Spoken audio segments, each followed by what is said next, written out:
Hola, muy buen día. Soy Liliana Sotorriquelme, matrona docente del Departamento de Salud Fetal y Neonatal de la Universidad de Valparaíso, y el tema que les voy a presentar hoy es dolor en el recién nacido. ¿Cuál es nuestro objetivo de aprendizaje? Es conocer los distintos aspectos relacionados con la presencia de dolor en el recién nacido, cómo afecta a su salud y los mecanismos que permiten prevenir o disminuir la sensación dolorosa. Primero nos vamos a preguntar qué es dolor. Dolor es una experiencia sensorial y emocional desagradable que se asocia a un daño real o potencial de los tejidos o que se describe como tal. Por lo tanto, realizamos expresiones verbales, físicas, faciales, entre otras, que nos permiten señalar que estamos sufriendo esta situación. En los recién nacidos, esto cuesta determinarlo, pues no nos pueden verbalizar lo que están sintiendo, por lo tanto, debemos observarlos y determinar si están sufriendo o no sensaciones dolorosas. ¿El recién nacido siente dolor? Si las vías del dolor están desarrolladas y la respuesta a estímulos dolorosos están bien definidos, estos van a provocar alteración de los parámetros fisiológicos y comportamentales que no pueden ser asociadas a estímulos no dolorosos. Se debe asumir que el recién nacido, prematuro o no, tiene capacidad de sentir dolor. Durante muchos años existieron razones científicas que afirmaban que los recién nacidos no podían sentir dolor o por lo menos no podían recordarlo debido, entre otras causas, a que su sistema nervioso central no contaba con una mielinización completa y sus receptores estaban inmaduros. Por lo tanto, se creía que la transmisión del dolor no se realizaba en forma adecuada y por lo tanto afirmaban esta situación. Hasta la década de los años 70 se consideraba que los recién nacidos no percibían dolor y que no conservaban memoria del mismo. Y hasta la mitad de la década de los años 80, el mundo médico pensaba que los prematuros no podían sentir ningún tipo de dolor. Pero se ha demostrado que el recién nacido, tanto prematuro como de término, tienen un sistema nocioceptivo funcional que les permite sentir sensaciones dolorosas. Si lo vemos en la vida intrauterina, podemos afirmar que a las 6 semanas comienza la conexión entre las neuronas sensitivas y el estado dorsal de la médula espinal. Entre las 12 y 16 semanas hay presencia de sustancia P y opioides endógenos en la médula espinal. A las 20 semanas de embarazo están presentes los nociceptores periféricos y estos son funcionales. A las 30 semanas, las vías de dolor hacia el tallo encefálico y el tálamo están mielinizadas y como la mielinización de los axones está incompleta, influye en la velocidad de conducción, pero esto es compensada por la menor distancia que deben recorrer los impulsos. Y nos encontramos con que las vías que inhiben el dolor no completan su mielinización hasta semanas después del nacimiento. Esto lleva a que hayan em, todos los mecanismos necesarios, ya sean anatómicos, fisiológicos y bioquímicos, para la percepción del dolor en el recién nacido. Y el insuficiente control a nivel de la médula espinal produce aumento del campo receptivo, es decir, tiene mayor disposición anatómica para sentir dolor y las respuestas del recién nacido son mucho más intensas y prolongadas frente al estímulo doloroso. Este aumento del campo receptivo, sumado a la inmadurez de la función motora inhibitoria de la sensación del dolor, explican en parte la respuesta desorganizada del recién nacido frente al estímulo doloroso con respecto a niños mayores y al adulto. Existen, por lo tanto, todas las razones para afirmar que el recién nacido puede sentir dolor y que em, Esta sensación dolorosa es de mucha mayor intensidad que en niños mayores y adultos, dada su inmadurez de los mecanismos de control del dolor y que lo expresa de una forma propia y diferente, la cual debemos saber interpretar. O sea, el recién nacido sí siente dolor efectivamente. Cuando los recién nacidos se exponen a procedimientos dolorosos, vemos que la mayoría de los recién nacidos que están hospitalizados, ya sea por procedimientos diagnósticos y terapéuticos, van a experimentar dolor.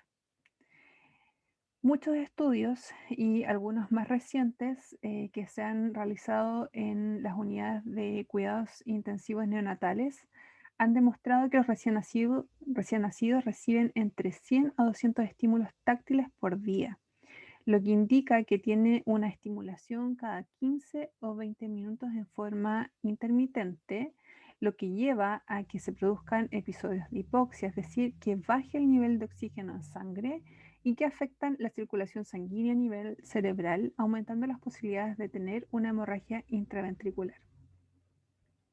Si nos fijamos acá, este es un estudio donde se contabilizaron todos los procedimientos que provocaban dolor en el recién nacido durante 14 días de hospitalización y vemos que se encuentran en un rango entre 150 a 200 estímulos dolorosos durante 2 semanas de intervención hospitalaria. Es por eso que debemos tomar todas las medidas necesarias para que se prevengan al máximo los estímulos dolorosos. ¿Qué respuestas fisiológicas encontramos en los recién nacidos como respuesta al dolor? A nivel cardiovascular hay un aumento de la presión arterial, hay variabilidad de la frecuencia cardíaca y aumento del gasto cardíaco. A nivel respiratorio hay aumento del consumo de oxígeno, disminución de la saturación de oxígeno arterial, disminución de los volúmenes y capacidades pulmonares. En el sistema nervioso central hay aumento de la presión intracraneana, lo que puede contribuir a la hemorragia intraventricular. En el sistema gastrointestinal hay disminución de la motilidad y el aumento de la secreción ácida, sudoración, hipercoagulabilidad y alteración de la función inmunitaria. La respuesta metabólica y hormonal produce un aumento de la morbimortalidad en estos recién nacidos y la persistencia y el dolor provocan aumento del metabolismo y catabolismo.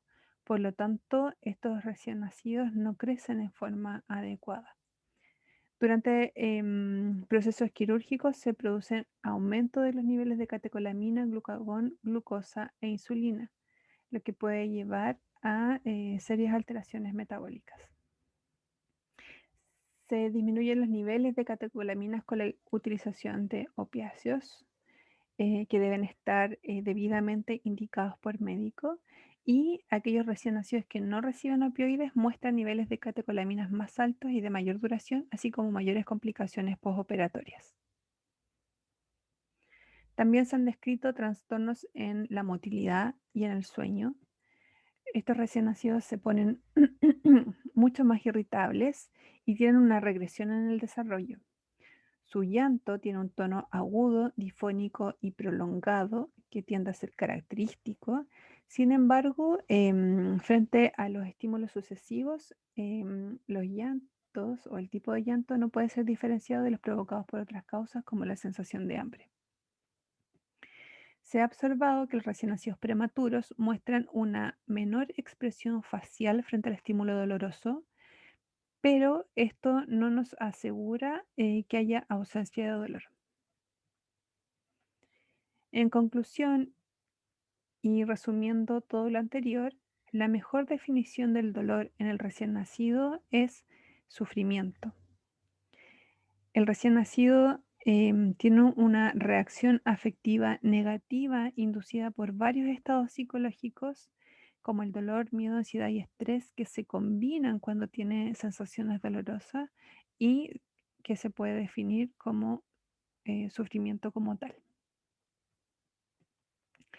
Cuando hay dolor y no actuamos frente a la sensación dolorosa, las respuestas frente a este estímulo doloroso van a agotar al recién nacido, porque la energía va a ser dirigida a mantener la frecuencia cardíaca y la presión sanguínea estable en vez de ser utilizada para crecimiento. En el año 2000, dos investigadores concluyeron que la exposición repetitiva al dolor en la infancia puede llevar a la alteración de la sensibilidad al dolor, provocando un aumento de la ansiedad, trastorno de déficit de atención con hiperactividad, alteraciones de conducta, memoria, sociabilización y expresión de sentimientos. El dolor en forma repetida, intensa y prolongada va a sensibilizar los nociceptores periféricos, lo que va a disminuir el umbral que genera la señal. Es decir, mientras más se sensibilizan los nociceptores frente a un estímulo cada vez de menor intensidad, van a reaccionar de manera mucho más rápida. Esto es relevante porque se va a potenciar también la sensibilidad central y se van a generar estados clínicos como la hiperalgesia, es decir, va a haber una sensibilidad exagerada al dolor y también se va a producir alodinia, que es dolor secundario, un estímulo que es inocuo o se da de manera espontánea y no es un estímulo doloroso, pero genera sensación de dolor en estos niños. Por lo tanto, nuestro énfasis debe ser en la prevención y el tratamiento del dolor, lo que va a llevar a limitar el sufrimiento, disminuir la agitación y el estrés del recién nacido, facilitar la ventilación mecánica y por lo tanto que esté menos días conectado a un ventilador, reducir el riesgo de complicaciones graves y favorecer la amnesia de la experiencia dolorosa.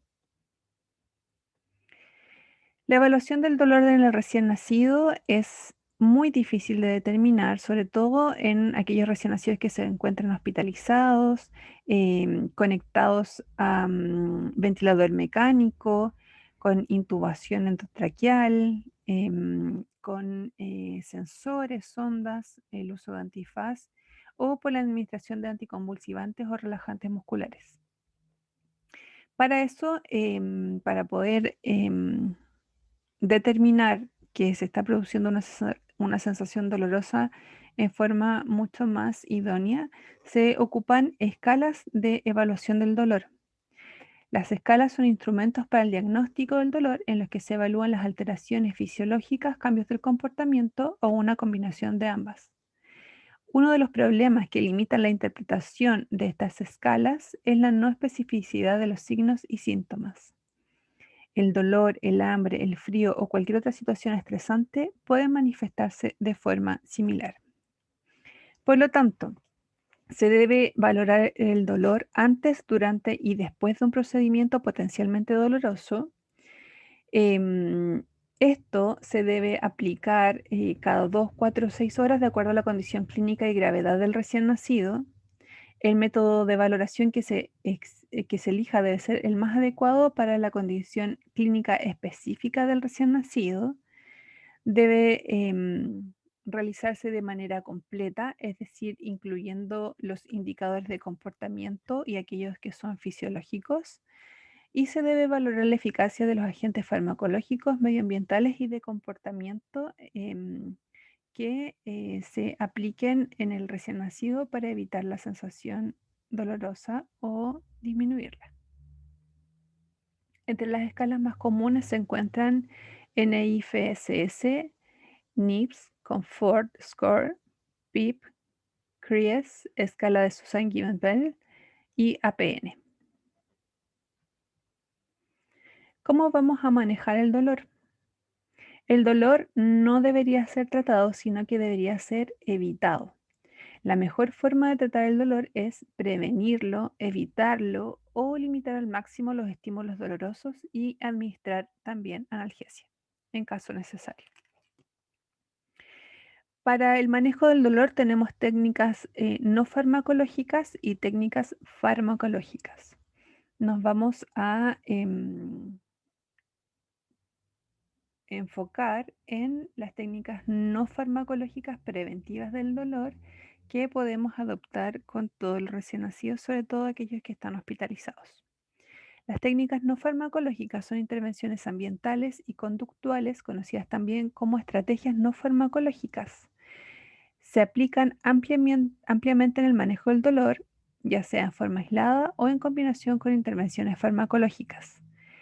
Su propósito es potenciar la comodidad y estabilidad del recién nacido y disminuir su estrés.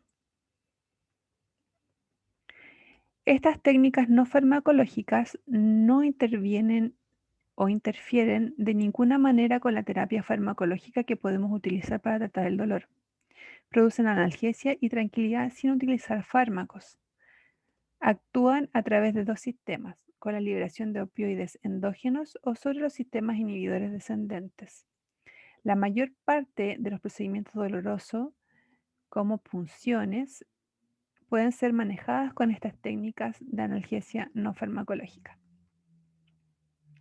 Lo primero que debemos contemplar es simular el ambiente intrauterino para dar tranquilidad al recién nacido.